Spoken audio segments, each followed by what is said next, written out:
భావ మమతల భావ కవితలి శుభలేఖలు కావాలి, బ్రహ్మ కలిపిన జన్మముడులకు సుముహూర్తం రావాలి.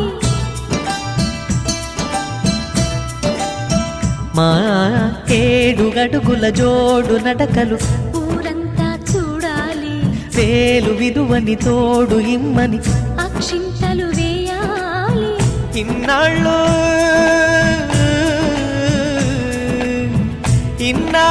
ఎదురు చూసే ఆశల రాజ్యంలో రాణిని తీసుకువచ్చే కళకళ కనబడగా గుండె గూటికి పండుగొచ్చింది,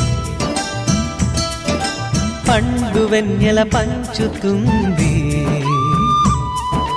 మబ్బుల్లో జాబిల్లి ముంగిట్లో దిగుతుంది, నా ఇంట్లో దీపం పెడుతుంది.